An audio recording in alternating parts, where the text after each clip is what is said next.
अच्छा क्वेश्चन है, आप पहले क्वेश्चन पढ़ लीजिए। 3 कॉन्सेंट्रिक मेटेलिक स्पेरिकल सेल है, कॉन्सेंट्रिक हैं, रेडियाई आर और 2r और 3r है, are given the charges q1 q2 q3 respectively. ठीक है, it is found that the surface charge density on the outer surface of the shells are equal. मतलब तीनों surface की जो आउटर सरफेस है, तीनों स्पेरिकल सेल हैं, उनके आउटर सरफेस पर सरफेस चार्ज डेंसिटी इक्वल है। Then the ratio of the charges given to the shell Q1 Q2 Q3 each. Ratio रखे हैं 1 2 3 1 3 5 1 4 9 1 8 8 18। इसका चॉइस बी है, आंसर इसका बी है 1 3 5। आप ट्राई कर सकते हो इस वीडियो को पॉज करके, और ना आए तो वापस आके इसको देख भी सकते हो। ठीक है, इसके लिए बहुत सारे पॉइंट बताऊंगा मैं, केवल इसी क्वेश्चन को सॉल्व नहीं करूंगा, आपको इसका कंसेप्ट बताऊंगा पहले, फिर सॉल्व करूंगा। ठीक है, तो पहले इस क्वेश्चन का जो कंसेप्ट है वो सुनो। पहला कंसेप्ट है इसमें कि जैसे ये कोई स्पेरिकल सेल है, जैसे मैंने इतना स्पेरिकल सेल बनाया, अब ये कंडक्टिंग स्पेरिकल सेल है, इसकी अगर थिकनेस को भी हम शो कर देते हैं, ये मैंने इसकी थिकनेस शो कर दी बेटा, ऐसे स्पेरिकल सेल होल है, यहाँ पे तो कुछ एयर है ये, लेकिन ये वाला जो मटेरियल है ना स्पेरिकल सेल का, थिकनेस शो कर दी मैंने, ये वाला जो है ये कंडक्टिंग मटेरियल का है, ये ऐसे।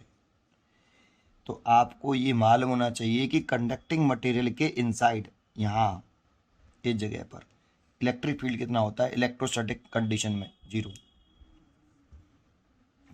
इन कंडक्टिंग मटेरियल के इनसाइड इलेक्ट्रोस्टैटिक कंडीशन में, जब इसमें करंट कंडक्ट नहीं कर रही हो तब, तो इसमें कोई करंट कंडक्ट करने की तो बात ही नहीं चल रही इस समय, है ना। तो इसके इनसाइड इलेक्ट्रिक फील्ड इंटेंसिटी 0 होती है, और अगर किसी कंडक्टर में करंट फ्लो कर रही है तो इनसाइड इलेक्ट्रिक फील्ड इंटेंसिटी 0 नहीं होती।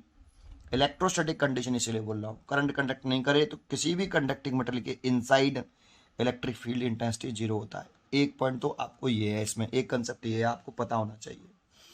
ठीक है, दूसरा कंसेप्ट बताता हूँ आपको, सेकंड कंसेप्ट। अब सेकंड कंसेप्ट बताता हूँ, इस प्रॉपर्टी को हमेशा बनाए रखना है हमें, कंडक्टिंग मटेरियल के इनसाइड इलेक्ट्रिक फील्ड इंटेंसिटी 0 रखनी है। ठीक है, दूसरा कंसेप्ट बताता हूँ। अब जरा देखो, दूसरा कंसेप्ट एक एग्जाम्पल के हेल्प से बताऊंगा।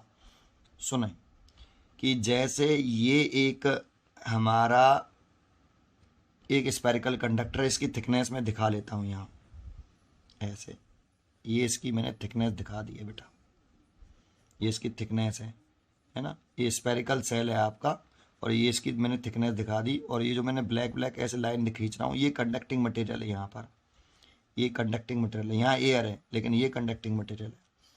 ठीक है, अच्छा अब मैंने कह दिया आपको कि यहाँ पर एक और कंडक्टिंग स्पेरिकल सेल बना देता हूँ मैं आपको, या फिर मैं कह देता हूँ कि चलो एक स्पेरिकल सेल और बना देता हूँ, पहले एक और बना देता हूँ। चलो अगले पेज पे बनाता हूँ, पहले सॉरी अगले पेज पे बनाता हूँ, कॉन्सेंट्रेट करना बेटा अच्छी तरीके से, है ना। ये एक मैंने स्पेरिकल सेल बनाया ऐसे, और एक स्पेरिकल सेल मैंने ऐसे बना दिया, 2 कॉन्सेंट्रिक स्पेरिकल सेल बना दिए मैंने, है ना ऐसे। और इस पर मैंने चार्ज कह दिया Q1 है, इस पर चार्ज Q2 है, मान लो ये गिवन है आपको। तो आपको इसमें कंसेप्ट पे क्या ध्यान देना है, इसी स्पेरिकल सेल को मैं थिकनेस बनाते हुए बना रहा हूँ। देखो ये ऐसे दे रखे मान लो, तो आप इस स्पेरिकल सेल की थिकनेस शो कर लो बेटा अपनी तरफ से। तो मैंने इसकी थिकनेस शो कर ली, ये थोड़ी देर के लिए थिकनेस शो करो ऐसे, जब आप सीख जाओगे तो ये ज़रूरी नहीं होगा ड्रॉ करना, ये मैंने थिकनेस दिखा दी इसकी। ठीक है, ऐसे इसकी भी मैं एक थिकनेस दिखा देता हूँ दूसरे स्पेरिकल सेल की, तो मैंने इसकी दूसरे स्पेरिकल सेल की भी थिकनेस दिखा दी। ये कंडक्टिंग मटेरियल है, ये वाला जो मैं ब्लैक ब्लैक कर रहा हूँ, ये कंडक्टिंग मटेरियल है बेटा, ये वाला पूरा, ये पूरा कंडक्टिंग मटेरियल है। ठीक है, अच्छा अब इसमें आपको गॉस लॉ लगाना है। क्यों? देखो आपको इस वाले पॉइंट पर इलेक्ट्रिक फील्ड इंटेंसिटी कैलकुलेट करनी है, जो इससे कितनी डिस्टेंस पर है, थिकनेस नेग्लिजिबल मान के चल रहे हैं, इसकी डिस्टेंस मान लो R1 है। तो इस वाले पॉइंट पर जो कंडक्टिंग मीटर के अंदर है, तो इलेक्ट्रिक फील्ड इंटेंसिटी 0 होती है, हम जानते हैं, लेकिन हम गॉस लॉ लगा के चेक करना चाहते हैं कि यहाँ पे वास्तव में इस समय अभी भी इलेक्ट्रिक फील्ड इंटेंसिटी 0 है या नहीं। तो गॉस लॉ लगाने के लिए हमें क्या करना पड़ता है, इस जगह पर एक गॉसियन सरफेस बनाना पड़ता है आपको। जिस पॉइंट पर इलेक्ट्रिक फील्ड इंटेंसिटी कैलकुलेट करते हैं ना, उस वाले पॉइंट से पास होता हुआ एक गॉसियन सरफेस बनाना होता है, ऐसे ऐसे। तो ये मैंने देखो, ये वाला एक मैंने गॉसियन सरफेस ब्लू पेन से बना रहा हूँ। ये मैंने गॉसियन सरफेस कहाँ से पास होता हुआ, जिस पॉइंट पर मेरे को इलेक्ट्रिक फील्ड इंटेंसिटी निकालनी है। वैसे तो मेरे को मालूम है यहाँ पे इलेक्ट्रिक फील्ड इंटेंसिटी जीरो होती है, लेकिन मैं चेक करना चाहता हूँ अकॉर्डिंग टू गॉस थ्योरम कि यहाँ पे इलेक्ट्रिक फील्ड इंटेंसिटी जीरो है या नहीं। तो मैं चेक करने के लिए इलेक्ट्रिक फील्ड इंटेंसिटी कैलकुलेट कर रहा हूँ इस जगह पर, इस सिचुएशन में। तो मैंने इस जगह पर जिस पॉइंट पर इलेक्ट्रिक फील्ड इंटेंसिटी निकालते हैं वहाँ से पास होता हुआ एक गॉसियन सरफेस बना लेते हैं। तो मैंने गॉसियन सरफेस बना लिया। अब गॉस थ्योरम लगा दें, गॉसियन सरफेस से पास होने वाला, गॉसियन सरफेस एक क्लोज सरफेस होता है। तो अगर हम गॉस थ्योरम लगाएं इस वाले गॉसियन सरफेस से पास होता हुआ, तो गॉस थ्योरम कहता है electric flux passing through Gaussian surface, Gaussian surface. तो क्या होता है, phi is equal to 1/ε0 into, लिखते हैं हम नेट चार्ज इनक्लोज बाई, किससे, इलेक्ट्रिक फ्लक्स पास करना चाहते हैं गॉसियन सरफेस से, तो net charge enclose by Gaussian surface. जिस सरफेस से हम इलेक्ट्रिक फ्लक्स पास करते हैं उसी सरफेस के इनसाइड नेट चार्ज देखते हैं। तो देखें, तो phi is equal to 1/4πε0 net charge enclose by Gaussian surface, अंदर वाला चार्ज। क्या Q1 इस गॉसियन सरफेस के अंदर है बाहर है, तो मैं कहूँगा बाहर है, वो तो इस वाले आउटर सरफेस पर है, और हमने गॉसियन सरफेस यहाँ से ड्रॉ करी है ऐसे। तो इसके इनसाइड कोई चार्ज नहीं है, तो कोई चार्ज नहीं तो जीरो, तो कोई चार्ज होना नहीं चाहिए बेटा अगर आप इस पॉइंट पर इलेक्ट्रिक फील्ड इंटेंसिटी जीरो निकालना चाहिए। इतना आगे। अब देखो इसकी वैल्यू फॉर्मूले से रखोगे, EA cos theta is equal to कितना, जीरो। अब एरिया क्रॉस एरिया तो किसी सरफेस का जीरो हो नहीं सकता, तो इलेक्ट्रिक फील्ड जीरो हो सकता है। यहाँ पे इलेक्ट्रिक फील्ड जीरो आ रहा है, तो इलेक्ट्रिक फील्ड जीरो होगा यहाँ पे, समझ में आया। तो इलेक्ट्रिक फील्ड इंटेंसिटी जीरो, अगर ये इलेक्ट्रिक फ्लक्स जीरो हो जाए तो इलेक्ट्रिक फील्ड जीरो। तो हमने जो चॉइस देखी कि हाँ इलेक्ट्रिक फील्ड जीरो आ रहा है, करेक्ट है, तो करेक्ट है बेटा, सही है अभी तक। अब दूसरा चेक करते हैं।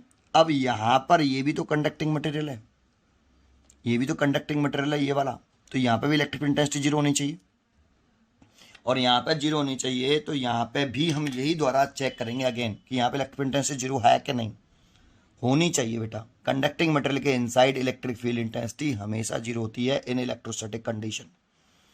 तो यहाँ पर अगर इलेक्ट्रिक गॉस थ्योरम से इलेक्ट्रिक फील्ड इंटेंसिटी जीरो आ गई तो सही है, और जीरो नहीं आई तो कुछ गड़बड़ है। तो चेक करते हैं कि यहाँ पे, तो फिर इस वाले पॉइंट पूछ रहा है, इसके अंदर पूछ रहे हैं कंडक्टिंग मटेरियल के अंदर। तो यहाँ से पास होता हुआ ये क्या बना रहा हूँ मैं, देखो गॉसियन सरफेस बना रहा हूँ, ये इस पॉइंट से पास होता हुआ एक इमेजनरी गॉसियन सरफेस में ड्रॉ कर रहा हूँ। ये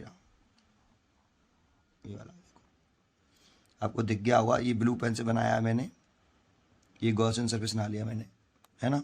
यहाँ से पास होता हुआ एक गॉसियन सरफेस बना लिया ऐसे ही। अब इस वाले क्लोज सरफेस के लिए, इस वाले गॉसियन सरफेस के लिए, अभी तो मैंने ये वाला इसके लिए लगाया था, अब मैं इसके लिए फिर दोबारा से गॉस थ्योरम लगाऊं बिल्कुल सिमिलर।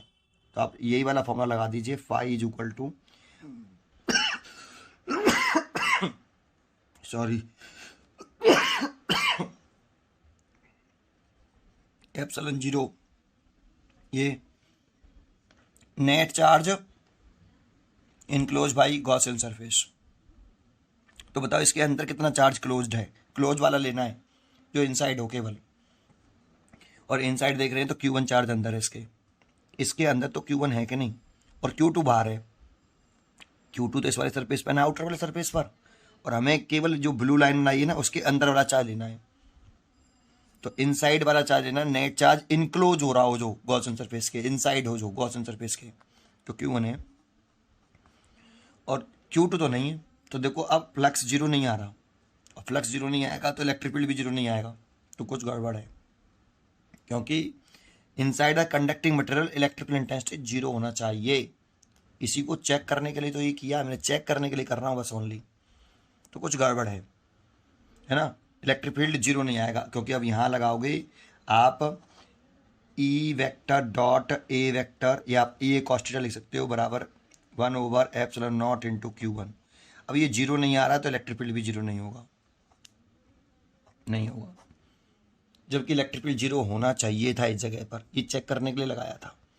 तो क्या गड़बड़ है, तो अब इसमें क्या करेंगे, गड़बड़ ये है, देखो हमें इसमें डिस्ट्रीब्यूशन करना पड़ता है चार्ज का। कैसे करते हैं अब जरा वो सुनते हैं। ये एक पॉइंट ही हो गया, चेक कर लेना चाहिए। अब ऐसे क्यों चेक किया फिर दोबारा से बता रहा हूँ, ठीक है। अब क्या करते हैं जानते हो, ये Q1 चार्ज है, इसको दोबारा से मैं बनाता हूँ यहाँ, प्लीज ध्यान से सुनना 3 पॉइंट है, बहुत ही हैवी क्वेश्चन है। एक बार सीख जाओगे तो मतलब समझ में आ जाएगा, काम खत्म। ये फिर मैंने दोबारा से ना लिया, ये देखो ये एक ही बनाया, ये कंडक्टिंग सेल है आपका, ये इसकी थिकनेस दिखा दी है मैंने, है ना।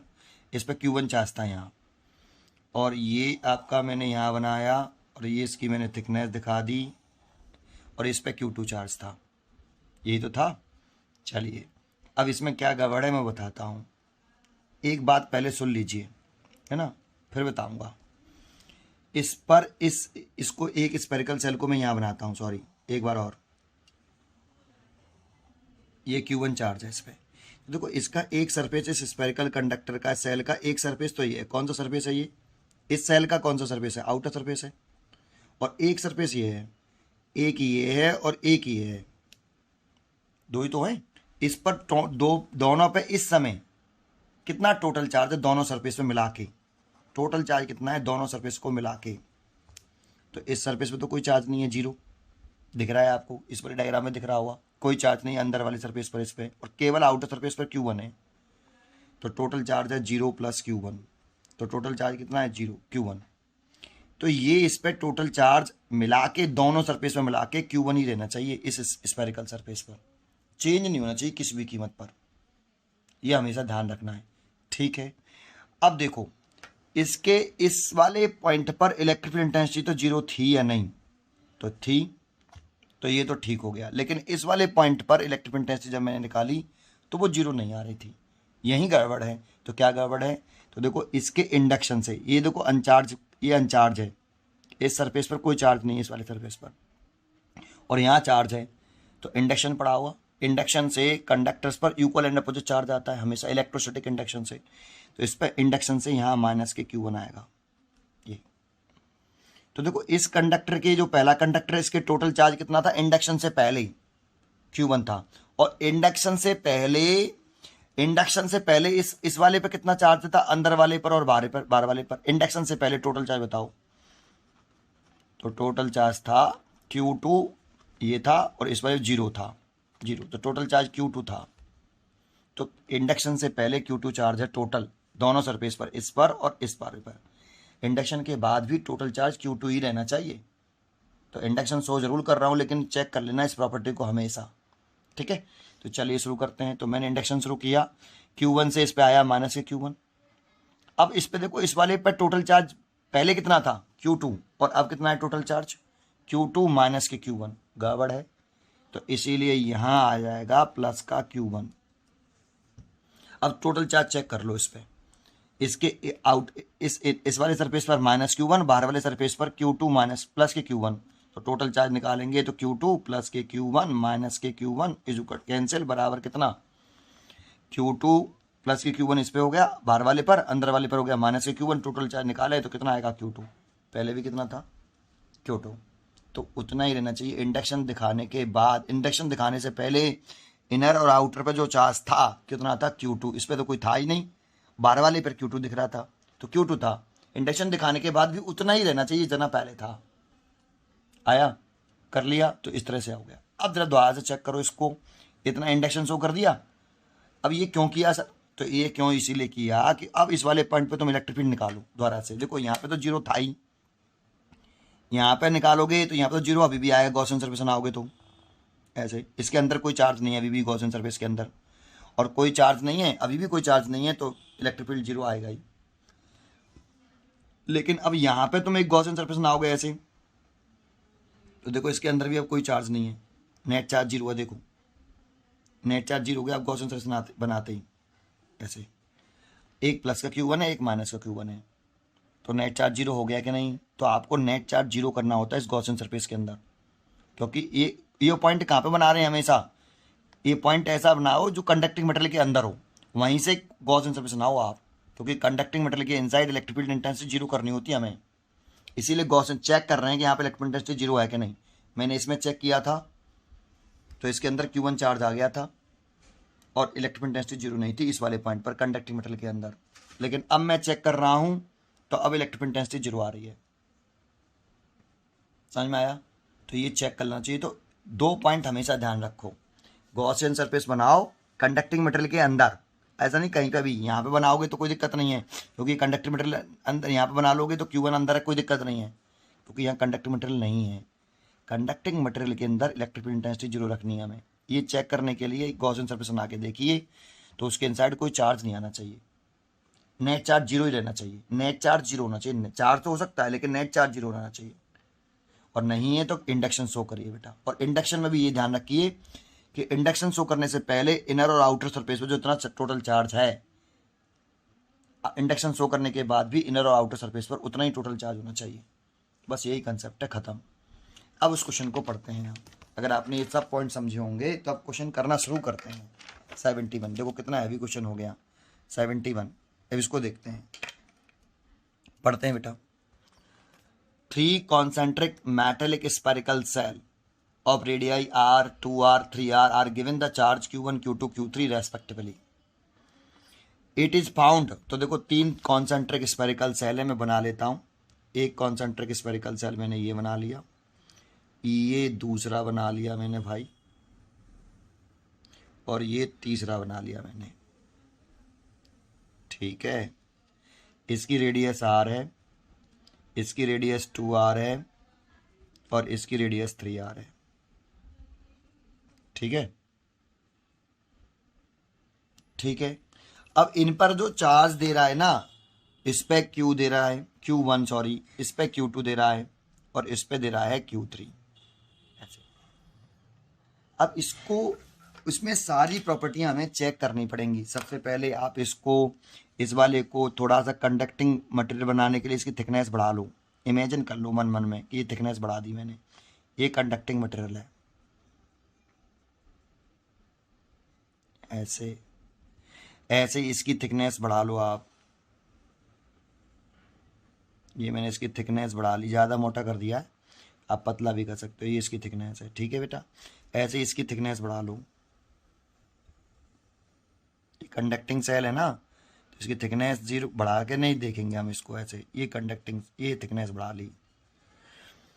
अब चेक करेंगे इस वाले पॉइंट पे इलेक्ट्रिक इंटेंसिटी जीरो है कि नहीं। तो गॉसियन सरफेस बनाएंगे ऐसे, यहाँ से पास होता हुआ, ब्लू पेन से बनाता हूँ, यहाँ से पास होता हुआ गॉसियन सरफेस बनाएंगे तो इसके अंदर कोई नेट चार्ज कितना आ रहा है, जीरो, तो इलेक्ट्रिक इंटेंसिटी जीरो होगी, करेक्ट है। लेकिन इस जगह पर अगर हम एक गॉसियन सरफेस बनाएंगे, ये भी कंडक्टिंग मटेरियल के अंदर, इसके अंदर बनाएंगे, कंडक्टिंग मटेरियल के अंदर ही बनानी होती है बस केवल। और ये चेक करने के लिए इलेक्ट्रिक फील्ड जीरो है कि नहीं, यहाँ पे इलेक्ट्रिक फील्ड जीरो होना चाहिए बेटा। तो ये ऐसा ना आया, तो इसके अंदर नेट चार्ज जीरो है क्या, तो Q1 चार्ज है इसके अंदर, तो नेट चार्ज जीरो रहना चाहिए। तो उसके लिए यहाँ इंडक्शन से क्या लाना पड़ेगा, माइनस के Q1।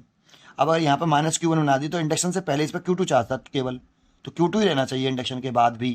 तो ये माइनस का Q1, तो ये प्लस का Q1 और करना पड़ेगा। अब देखो टोटल चार्ज जीरो बराबर है, इंडक्शन से पहले Q2 और इंडक्शन के बाद भी Q2। और देखो अब इसके अंदर नेट चार्ज भी जीरो हो गया, जीरो हो गया, नेट चार्ज जीरो, तो ये सही हो गया। ऐसे इसमें जाएं। अब इस जगह पर आप इलेक्ट्रिक इंटेंसिटी बनाओगे, देखो ऐसे, इस जगह पे एक गॉसियन सरफेस बनाओगे ऐसे, तो अब देखो इसके अंदर नेट चार्ज जीरो है क्या, तो अभी जीरो नहीं है। देखो आप नेट चार्ज देखोगे जीरो नहीं होगा, ये से कैंसिल हो जाएगा, लेकिन ये है, इतना है, इतना चार्ज है इसमें, इसके अंदर, इसके अंदर इतना चार्ज है, तो इस पर यहाँ पर हमें माइनस का इतना ही चार्ज देना पड़ेगा, Q2 प्लस Q1। अब चेक कर लो नेट चार्ज कितना है, जीरो, इसके अंदर जीरो है कि नहीं, इसके अंदर नेट चार्ज जीरो होगा, इस वाले गॉसियन सरफेस के अंदर नेट चार्ज जीरो। तो ये देखो ये जीरो हो गया और ये जीरो हो गया, तो नेट चार्ज जीरो हो गया, तो इलेक्ट्रिक फील्ड जीरो हो गया, श्योर होगा ये। लेकिन प्रॉब्लम ये है कि यहाँ पे पहले इंडक्शन से पहले इस पर Q3 चार्ज था ओनली, अब कितना है, Q3 minus Q2 plus Q1, तो Q3 था, Q3 रहना चाहिए, तो उसके लिए यहाँ पर प्लस का कितना, Q2 प्लस के Q1।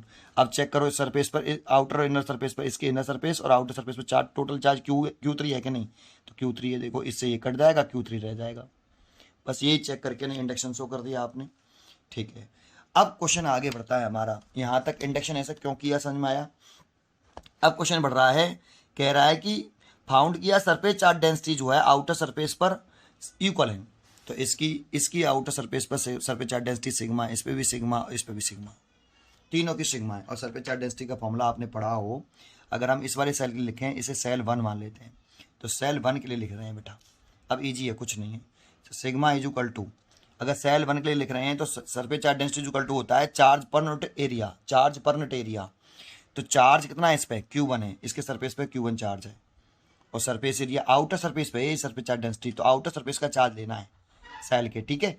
तो आउटर सरफेस पे कितना चार्ज है, Q1, और सरफेस एरिया कितना है इसका, 4 पाई आर स्क्वायर। तो यहाँ से आप Q1 निकालोगे तो Q1 आ जाएगा sigma into 4 pi r square. ऐसे ही दूसरे स्पेरिकल सेल पे निकालें, इस वाले स्पेरिकल सेल पर, इस वाले पर, और दूसरे स्पेरिकल सेल निकाल रहे, आउटर सरफेस पर चार्ज डेंसिटी है ये भी, तो आउटर सरफेस का चार्ज लिखना है। इसके तो दो, एक इनर पे इतना है माइनस के Q1, और आउटर पे कितना है Q2 प्लस Q1, लेकिन सरफेस चार्ज डेंसिटी कहाँ पर है, आउटर पर, और आउटर पे तो आउटर का चार्ज लिखना है। तो Q sigma is equal to charge per unit area, तो Q2 प्लस Q1 चार्ज है, और एरिया कितना हुआ 4 pi r square, 4 pi are, इसकी रेडियस 2r है बेटा, इसकी 2r है, तो 2r का स्क्वायर करना पड़ेगा हमें ऐसे। तो ये हो जाएगा Q2 plus Q1 is equal to, इसका से मल्टीप्लाई करें तो देखो 2 का स्क्वायर करेंगे तो 4 4 और 4 16, तो ये आएगा sigma into 16 pi r square ऐसे। और यहाँ से अगर हम Q2 निकालना चाहें तो इसकी value sigma into 4 pi r square है, is equal to sigma into 16 pi r square है। तो यहाँ से अगर हम Q2 निकालना चाहें तो इसको धर ले आओ, 16 में से 4 घटा दें तो 12 बचेगा, sigma into 12 pi r square, ठीक है। तो देखो ये सेकंड सरफेस पे चार्ज आ गया। ऐसे ही अगर हमें थर्ड सरफेस पे चार्ज निकालना है, तीसरे सरफेस पर, मतलब इस पे चार्ज निकालना है थर्ड सरफेस पर, इस पे कितना चार्ज है देखो, Q1 plus Q2 plus Q3 है ना, तो इस पे इतना चार्ज है, तो इसका थर्ड सरफेस पे, आउटर सरफेस पे सरफेस चार्ज डेंसिटी सब में सेम है, चार्ज है Q1 plus Q2 plus Q3 over 4 पाई, इसकी रेडियस है 3r का स्क्वायर करेंगे तो 9r स्क्वायर हो जाएगा ये, और इसके साथ मल्टीप्लाई कर लेंगे तो ये जो वैल्यू आएगी Q1 plus Q2 plus Q3, ये जो वैल्यू आएगी sigma into 36 pi r square आएगी। और Q1 और Q2 की वैल्यू देखो पुट कर दें यहाँ, तो Q1 की वैल्यू तो आपकी sigma into 4 pi r square है, और Q2 की value sigma into 12 pi r square, तो 12 और 4 16, तो इसको सिग्मा पुट कर दिया 16 pi r square. 16 pi r square कैसे होगी समझ में आया, Q1 और Q2 को ऐड कर लिया, Q2 इतना है और Q1 इतना है, दोनों को ऐड करके 16 हो गया, plus Q3 is equal to लिख सकते हैं sigma into 36 pi r square. अब इसको इधर ले आए, 36 में से 16 घटाएंगे तो 20 बचेगा, तो Q3 is equal to sigma into 20 pi r square. ये देखो अब तीनों चार्ज निकल आए, रेशियो पूछ रहा है तीनों चार्जों का, खत्म हो गया, Q1 ratio Q2 ratio Q3, तो Q1 रेशियो, Q1 तो कितना है sigma into 4 pi r square, ratio Q2 कितना है sigma into 12 pi r square, और इसका ratio sigma into 20 pi r square. ये तो ये जो आने वाला है ये आ जाएगा आपका, देखो सब हटा दो, ये 4 रेशियो आ गया, ये 12 रेशियो आ गया, और ये 20, और इसे भी हटाओगे तो 4 का डिवाइड करो तो 1 रेशियो 3 रेशियो 5, ऐसे 4 का डिवाइड कर लो, 4 3 और 5, तो 135, इसकी जो चॉइस हो गई वो हो गई 135, 135 इज अ करेक्ट चॉइस, ठीक है। तो ये क्वेश्चन काफ़ी बड़ा हो गया, क्योंकि इनमें मैंने आपको केवल क्वेश्चन नहीं कराया, क्वेश्चन कराता तो आपको समझ में नहीं आता, मैंने आपको इसके प्रोसेस को पहले पॉइंट को समझाया है कि कैसे होगा। आज के लिए इतना ही, नेक्स्ट वीडियो में देखेंगे, आगे कंटिन्यू करेंगे। थैंक यू, पढ़ते रहिए एंड